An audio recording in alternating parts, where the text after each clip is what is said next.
My name is Isabel Brennan, and I'm 28 years old. 6 months ago, my parents stood in front of 75 wedding guests and told me the greatest gift I could give my sister was to disappear from her life forever. They said my presence would ruin her perfect day, that I was an embarrassment to the family name. What they didn't know was that I held the power to ruin much more than just one day. The champagne glass that slipped from my trembling hand became the catalyst for exposing decades of lies, hidden documents, and a fortune they never knew existed. Before I share what happened at that rehearsal dinner, please take a moment to like and subscribe. But only if you genuinely connect with stories about setting boundaries with toxic families. I'm curious where you're watching from and what time it is there. Drop a comment below. It helps me know I'm not alone in this journey. Let me take you back to that night at the St. Regis Hotel in Connecticut, where my sister Victoria's fairy tale was about to become my awakening. The St. Regis ballroom sparkled with the kind of elegance that only old money could buy. Crystal chandeliers cast dancing shadows across the marble floor, while servers in white gloves circulated with champagne that cost more per bottle than most people's car payments. 75 of Connecticut's elite had gathered for Victoria's rehearsal dinner. Senators, hedge fund managers, and socialites whose names regularly graced the society pages. Victoria stood at the center of it all, radiant in her $15,000 Oscar de la Renta cocktail dress, her laugh tinkling like the champagne flutes that clinked in her honor. Every detail had been orchestrated to perfection. The orchid centerpieces flown in from Thailand, the seven-course menu designed by a Michelin-starred chef, the string quartet playing softly in the corner. And then there was me, in my simple black sheath dress from Nordstrom Rack, price tag carefully removed, but the $200 purchase still making my credit card ache. I stood near the service entrance, clipboard in hand, checking and rechecking the evening's timeline. While Victoria floated through the room like royalty, I counted place cards and worried about the vegetarian options for table 12. Isabel, the flowers at table 3 are wilting, my mother hissed as she passed, not even making eye contact. Fix it. Quietly. I nodded, already moving toward the offending arrangement. This was my role, invisible, efficient, necessary, but never acknowledged. I'd spent 6 months planning every detail of this wedding, from hand-addressing 500 invitations to negotiating with 12 different vendors. Yet as far as the guests knew, I might as well have been part of the hotel staff. But that was about to change in ways none of us could have imagined. Ladies and gentlemen, my mother's voice rang out, commanding instant attention. Margaret Brennan had that effect on people. 68 years of privilege had taught her exactly how to own a room. I want you all to meet the bride-to-be, my precious Victoria, who's about to join the distinguished Harrison family. She wrapped an arm around Victoria's waist, pulling her close as cameras flashed. The two of them looked like a magazine spread, matching blonde highlights, designer gowns, diamonds catching the light. My father, Robert, joined them, his silver hair gleaming as he raised his glass in a toast. To our beautiful daughter, he boomed, who has made us prouder than words can express. Senator Harrison approached, his wife Eleanor beside him. Robert, Margaret, you must be so proud of Victoria, such an accomplished young woman. He paused, glancing around. Will your other daughter be joining us? The silence stretched for a heartbeat too long. Other daughter? My mother's laugh was crystalline, practiced. Oh, you mean Isabel? She gestured vaguely in my direction without looking. She's helping with the arrangements. She's very helpful with these sorts of things. The senator's wife followed my mother's gesture, her eyes landing on me as I adjusted a centerpiece. Oh, I see. How nice that she's so involved. The word hung in the air like a polite insult. Not talented or dedicated, just involved. Like I was a hobbyist who'd wandered in off the street. Victoria's tinkling laugh cut through the moment. Isabel's always been good with the behind-the-scenes stuff. Some people are just meant for the spotlight and others. She trailed off with a delicate shrug. My hands tightened on the clipboard, but I kept my expression neutral. professional, calm. But that was about to change. 6 months earlier, I'd sat in my parents' living room, volunteer forms spread across the coffee table. I want to handle Victoria's wedding, I'd announced, trying to keep the hope out of my voice. All of it, the planning, coordination, everything. Victoria had looked up from her phone, one perfectly sculpted eyebrow raised. You? Isabel, you can barely match your socks, just don't mess it up like usual. Like when she tried to help with the charity gala, my mother added, not looking up from her magazine. We're still apologizing for that disaster. I'd accidentally double-booked the venue, a mistake that happened because they'd given me the wrong date to begin with. But that detail had been conveniently forgotten. Maybe stick to simple tasks, my father had said, his tone dismissive. We can hire a real wedding planner for the important decisions. I have a degree from Parsons, I reminded them quietly. I graduated summa cum laude. Interior design includes event planning. Online courses hardly count as Parsons, dear. Victoria had laughed, even though she knew I'd attended in person, even though she'd been at my graduation. Or rather, she'd been in the parking lot, complaining about the traffic. But I'd persisted. For 6 months, I worked 16-hour days without pay, without thanks, without recognition. I negotiated vendor contracts that saved them $30,000. I hand-calligraphed 500 invitations when the professional they'd hired fell through. I solved crisis after crisis, from the caterer's bankruptcy to the venue's double booking. And through it all, I told myself it would be worth it. That finally, they'd see my value. Standing in that ballroom now, watching them erase me from existence with every introduction, I realized how wrong I'd been. The lights dimmed and a screen descended from the ceiling. We have a special surprise, my mother announced, her voice warm with the kind of maternal pride I'd only witnessed from afar. A little walk down memory lane for our Victoria. The slideshow began, a carefully curated history of the Brennan family's golden child. Baby Victoria in her christening gown. Victoria at 5, winning her first beauty pageant. Victoria at 16, debutante ball. Victoria at Harvard graduation. Victoria with senators, with celebrities, with everyone who mattered. 47 photos in total. I counted because I had nothing else to do but stand there and watch myself be erased from our family's history. Not one photo included me. Not the Christmas mornings we'd shared, not the family vacations, not even the group shots where I knew I'd been standing right there, just outside the frame. Such a beautiful family, someone murmured behind me. Does Victoria have any siblings? Another guest asked. My mother's response carried across the room with perfect clarity. She's our only child who matters in moments like these. The words weren't even cruel anymore. They were just fact, stated as simply as the weather forecast. The champagne glass in my hand started to shake, tiny ripples disturbing the golden surface. A woman I didn't recognize leaned toward her companion. Isn't that their other daughter, the one by the service door? I think she's the wedding planner, her friend whispered back. Or maybe she works for the hotel. I set down the trembling glass carefully, precisely, the way I'd learned to do everything in this family, without making a sound, without leaving a trace. But my hands wouldn't stop shaking. Something inside me was beginning to crack, hairline fractures spreading through 28 years of practiced invisibility. What most people didn't know was that I wasn't just the forgotten daughter playing party planner. For the past 4 years, I'd been managing the family's investment property, a 23-unit apartment building in downtown Stamford that generated $400,000 annually. Every lease negotiation, every maintenance crisis, every tenant dispute. I handled it all while my parents collected the checks. Isabel, Victoria appeared beside me, her voice honey-sweet. After the wedding, Daddy's transferring the Stamford property to me and Harrison. We'll need you to train our property manager, of course. Shouldn't take more than a few months of your time. The property I've been managing? I kept my voice level. Well, managing is a strong word. You've been overseeing things.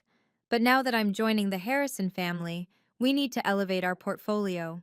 Professional management, you understand. I understood perfectly. 4 years of 3 a.m. emergency calls, of negotiating with contractors, of turning a building with 40% vacancy into one with a waiting list. All of it would be handed to Victoria like everything else. The lease agreements, I said carefully. They'll need to be reviewed. Victoria waved dismissively. Harrison's lawyers will handle all that. Oh, and Mother wants you to move out of the penthouse by next month. We're converting it to an Airbnb, so much more profitable than family discounts. The penthouse where I'd lived for 3 years, paying market rent, despite managing the building for free. 23 tenants whose names I knew, whose kids I'd watched grow up, whose lives I'd become part of. All of it would be stripped away like I'd never existed. Of course, I heard myself say, the words automatic. Whatever the family needs. But for the first time, I wondered what would happen if I stopped being what the family needed. If you've ever felt invisible in your own family, type "seen" in the comments. I read every single one, and it helps me know I'm not alone in this experience. Also, what would you have done in my situation? Stayed silent or spoken up?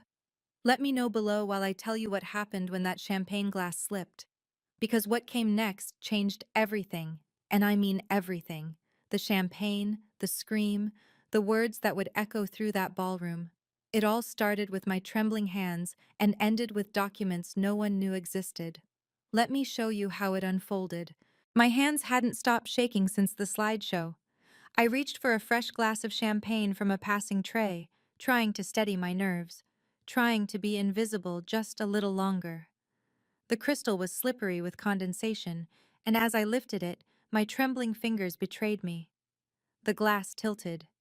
3 drops, just 3 tiny drops, arced through the air in what felt like slow motion.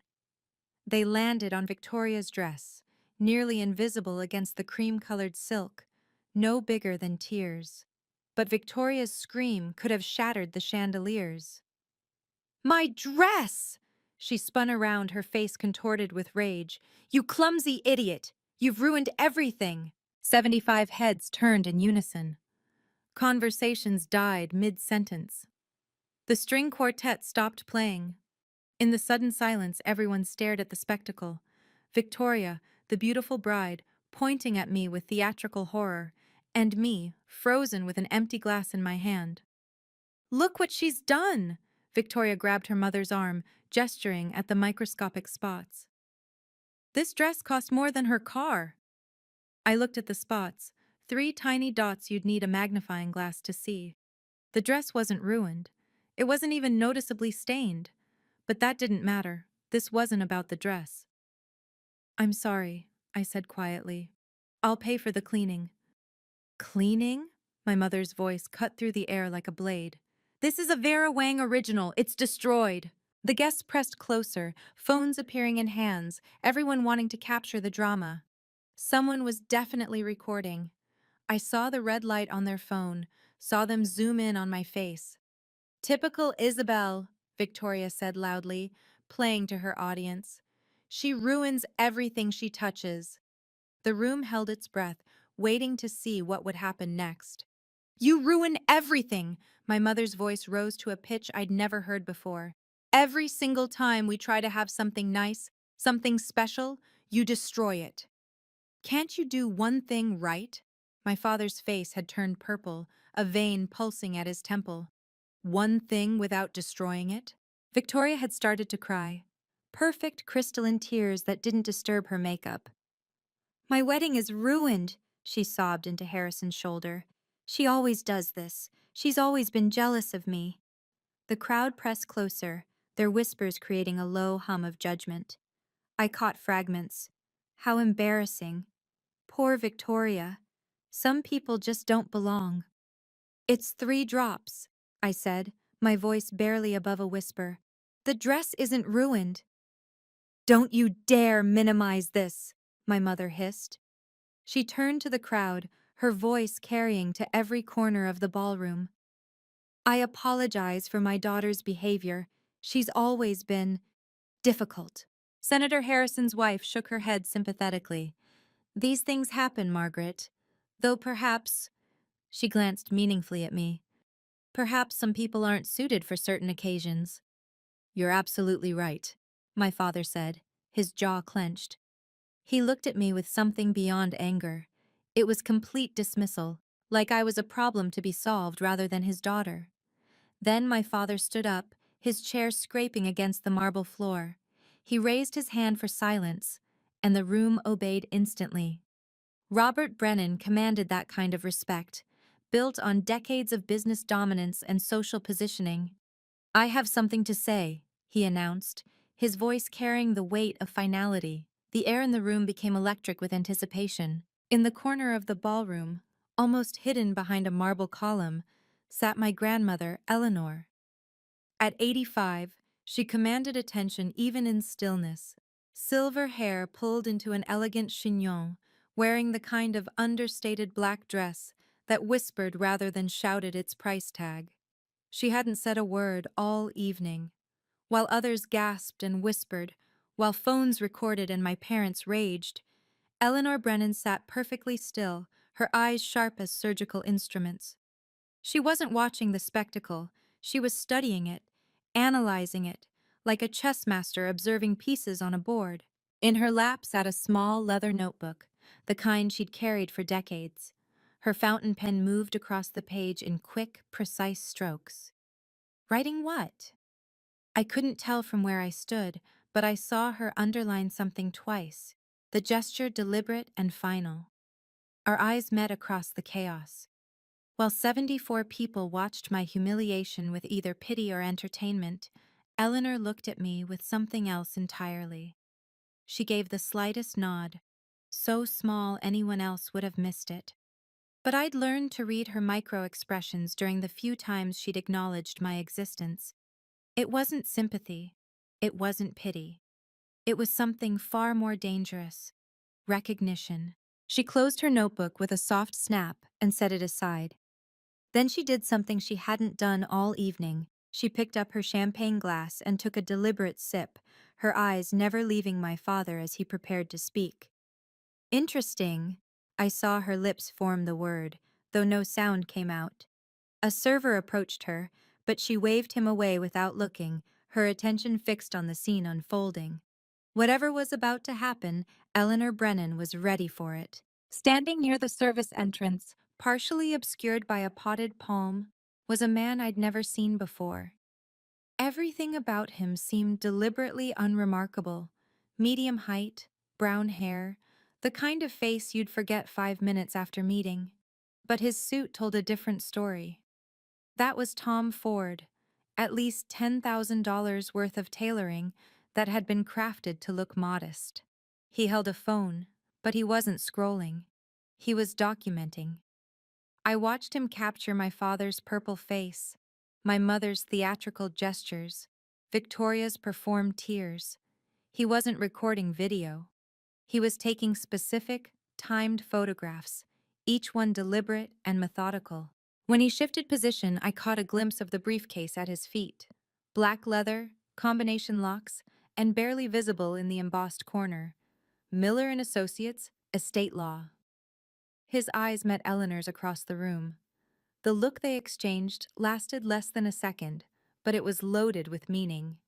She tilted her head slightly toward my father. The man, Miller I assumed, nodded once and returned to his documentation. He photographed the crowd, their eager faces hungry for drama. He captured the 3 tiny spots on Victoria's dress, using his phone's zoom with practiced precision. He even photographed the broken champagne glass on the floor, the one I'd dropped, making sure to capture its position relative to where I stood. "Who's that?" I heard someone whisper. "No idea. Maybe hotel security?" But hotel security didn't wear Tom Ford. Hotel security didn't exchange loaded glances with Eleanor Brennan. And hotel security definitely didn't carry briefcases from estate law firms. Something was happening here, something beyond my public humiliation.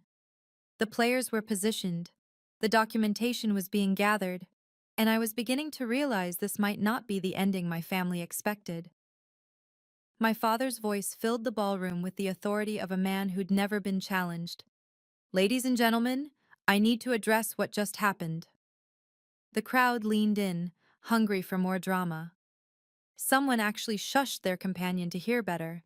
My daughter Isabel, he said, and the way he emphasized daughter made it sound like an accusation, has always struggled to fit into this family. Despite our best efforts, despite every opportunity we've given her, she remains.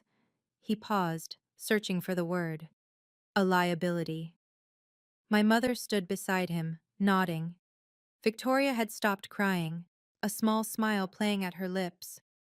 Therefore, my father continued, his voice gaining strength, I want to make something clear, here in front of all of you, our dearest friends and family.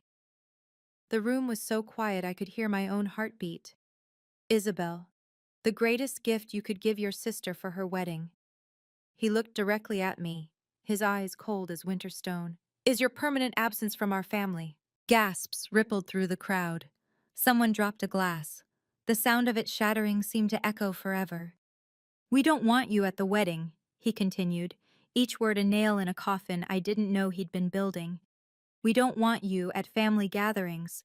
The best thing you can do for Victoria, for all of us, is to disappear. Forever. Victoria stepped forward, her voice sweet as poison. It's for the best, Isabel. You know you don't belong here.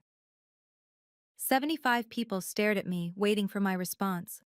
Some looked horrified, others entertained, but all of them were witnessing my complete erasure from my own family. The silence stretched, heavy as a funeral shroud. The ballroom erupted in whispers that built to a roar. Phones appeared like weapons, everyone desperate to capture this moment of pure, unfiltered cruelty. I saw at least 12 people actively recording, their cameras trained on my face, waiting for me to break. Oh my God, someone whispered, loud enough for everyone to hear. He just disowned her, in public. Did you get that? Another voice asked urgently. Tell me you got that on video. Senator Harrison looked deeply uncomfortable, shifting his weight from foot to foot. His wife grabbed his arm, whispering urgently in his ear. Even in my shock, I caught her words. This is not the family we thought they were. A woman I recognized as a gossip columnist for the Connecticut Herald was typing furiously on her phone, her eyes bright with the kind of story that would dominate social media for weeks. But the worst part wasn't the strangers. It was the people I'd known for years. My mother's book club friends, who'd eaten my homemade pastries at countless meetings, avoided my eyes. My father's business partners, men who'd praised my apartment management at dinner parties, suddenly found the ceiling fascinating. I stood there, completely alone in a room full of people, my legs trembling but refusing to buckle. I would not give them the satisfaction of seeing me cry. I would not beg. I would not plead. Well, my father demanded, nothing to say? No tears? No begging? He seemed almost disappointed by my silence. The crowd held its collective breath, waiting for my response, for the breakdown that would complete their evening's entertainment. That's when Grandmother Eleanor stood up. The soft scrape of her chair against marble might as well have been a thunderclap. This is where everything changed. But before I reveal what happened next, I want to know, have you ever had a moment where your family showed their true colors in public? Share your story in the comments. It's therapeutic to know we're not alone. And if this is resonating with you, please consider sharing it with someone who might need to hear that setting boundaries is not just okay, it's necessary, because what my grandmother was about to reveal would flip the entire power dynamic in that room.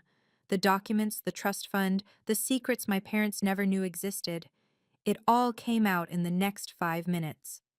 Robert, sit down. My grandmother's voice wasn't loud, but it cut through the chaos like a blade through silk. Every head in the room turned to watch Eleanor Brennan rise from her chair with the deliberate grace of royalty. My father's face went from purple to white in the span of a heartbeat. Mother, this doesn't concern. I said, sit down. The temperature in the room seemed to drop 10 degrees. This wasn't the voice of a grandmother at a family gathering. This was the voice of the woman who'd built the Brennan empire from nothing, who'd turned a small real estate office into a multi-million-dollar corporation before women were even allowed to have business credit cards. My father sat. He didn't want to. You could see the resistance in every muscle. But he sat. Eleanor walked toward the center of the room, her cane clicking against the marble in a rhythm that sounded like a countdown. The crowd parted before her like the Red Sea. "You just disowned the wrong grandchild," she said, her voice carrying to every corner of the ballroom. "And you did it in front of 75 witnesses." "Mother, you don't understand," my mother started. "I understand perfectly, Margaret." Eleanor's eyes were arctic. "I understand that you've spent 28 years punishing Isabel for the crime of being born second.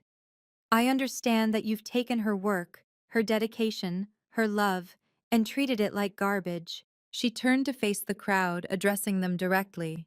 "I also understand that my son is about to learn exactly how much power he doesn't have in this family."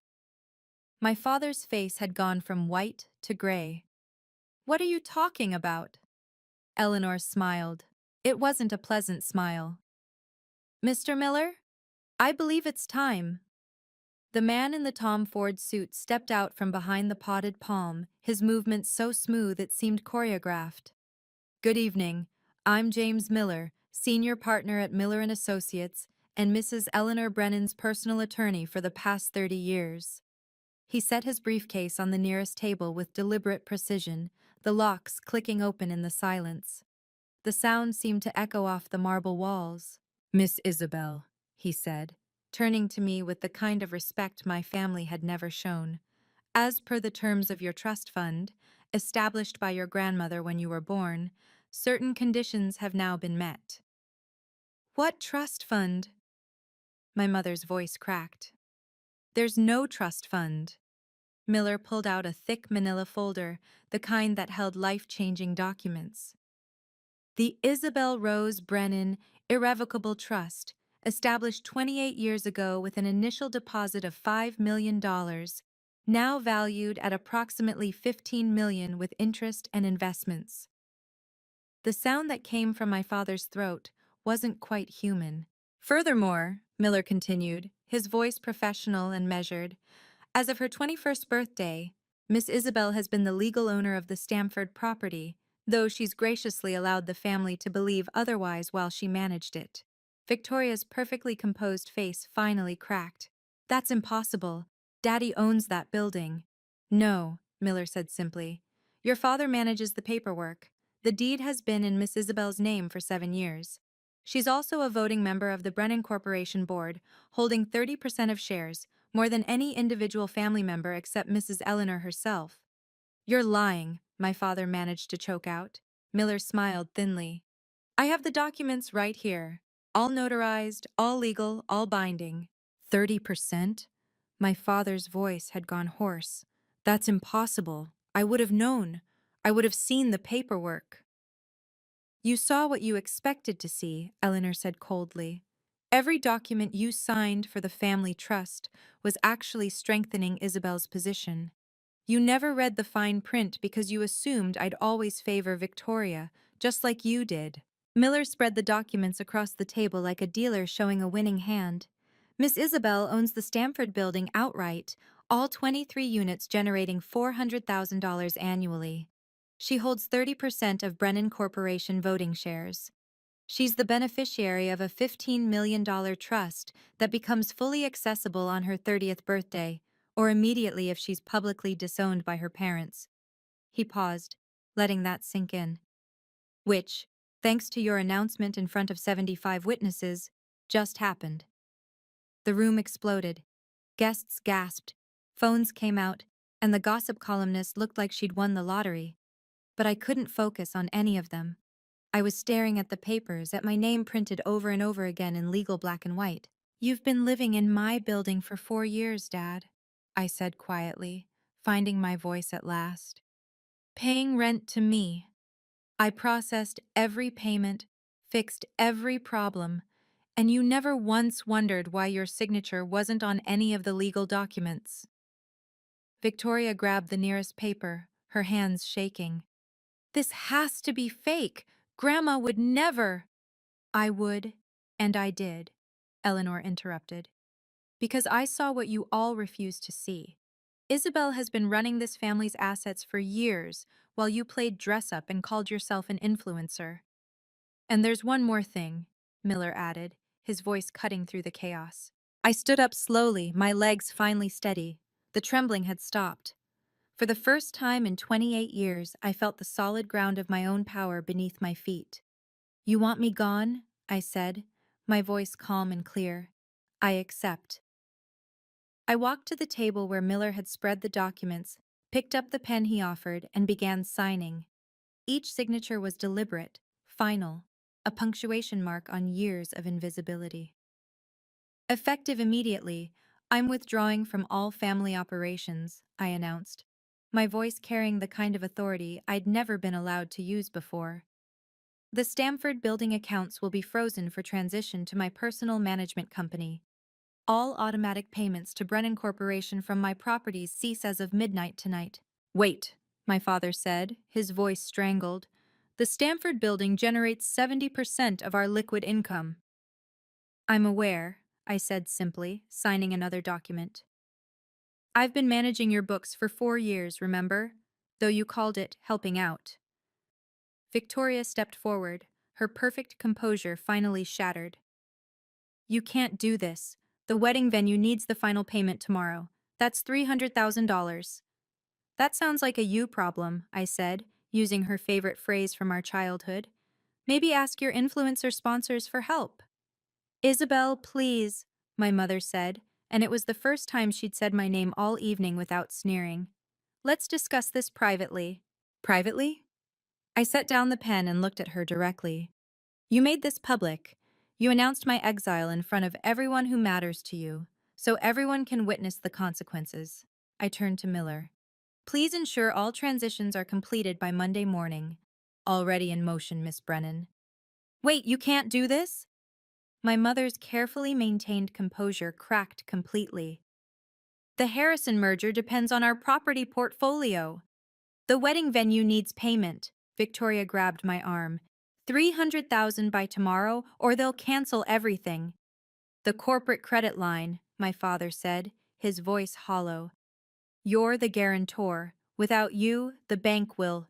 Call in the loan. Yes, I know. I gently removed Victoria's hand from my arm. You might want to liquidate some assets quickly. Let's discuss this privately, my father tried again, his commanding voice now pleading. We can work something out. You made it public, it stays public, I said, gesturing to the 75 witnesses, half of whom were still recording. These people watched you disown me.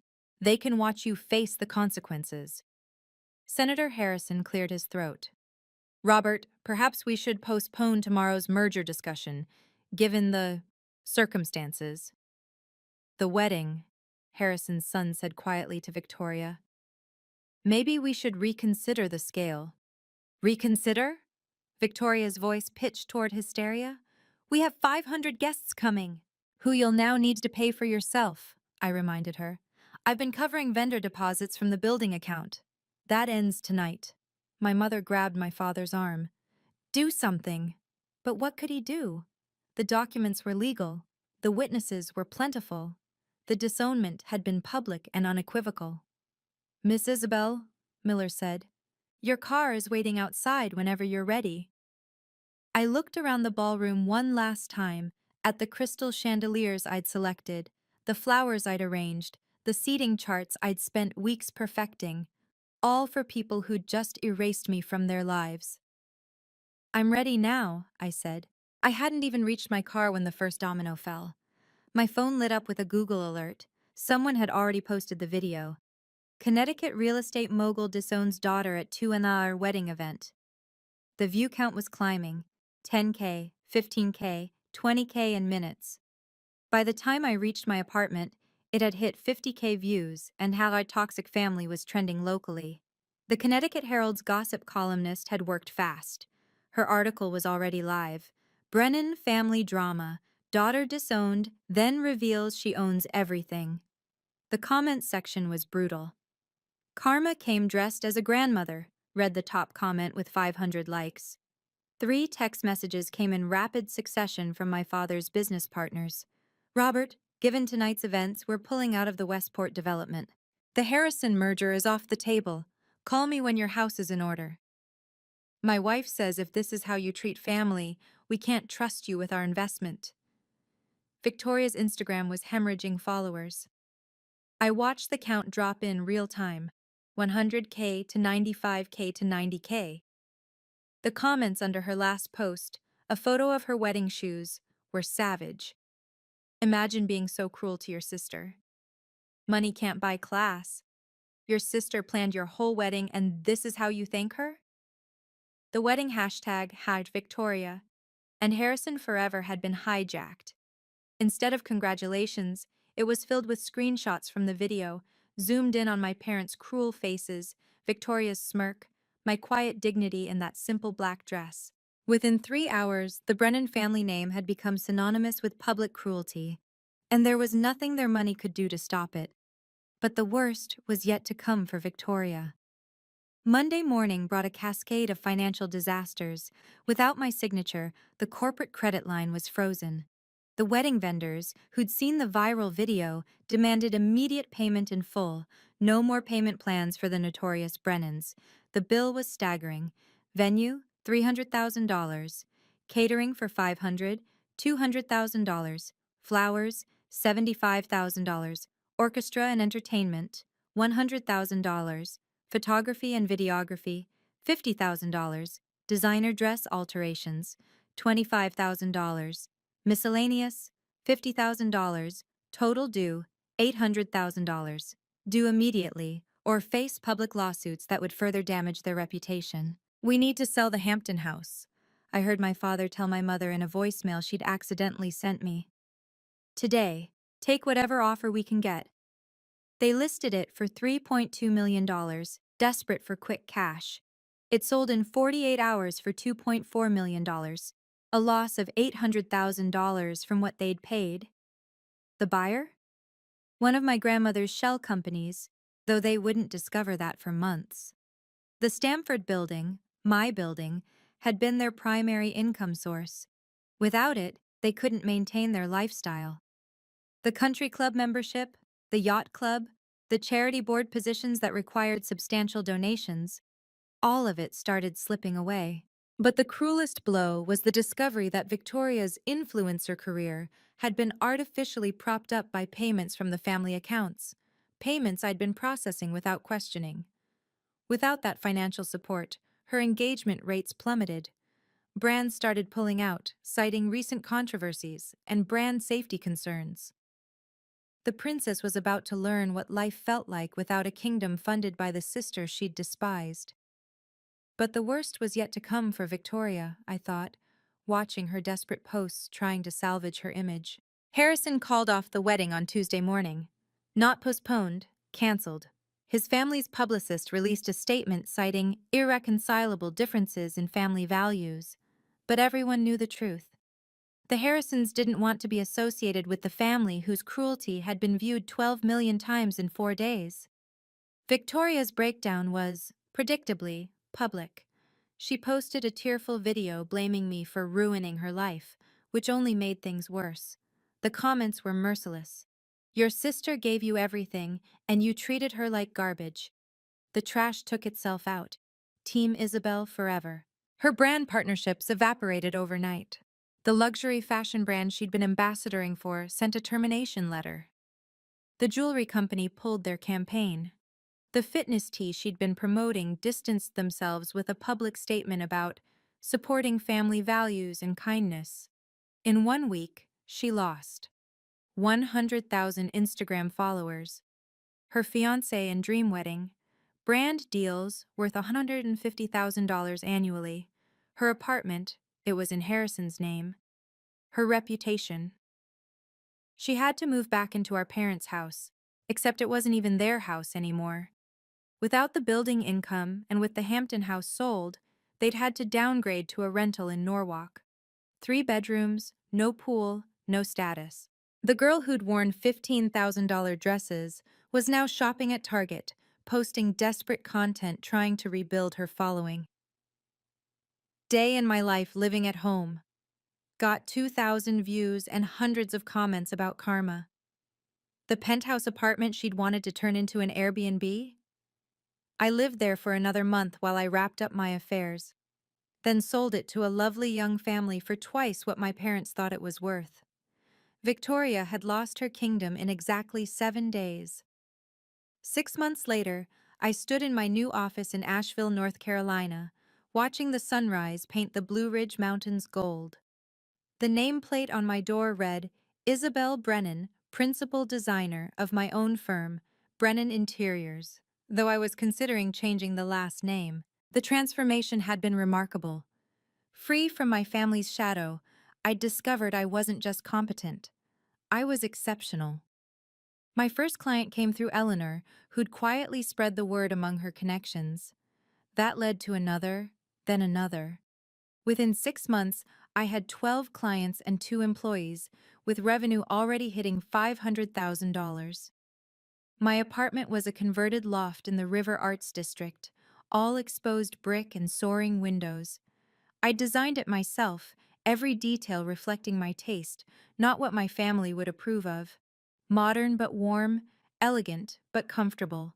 Everything they'd said I could never achieve. Eleanor visited monthly, taking the train down from Connecticut.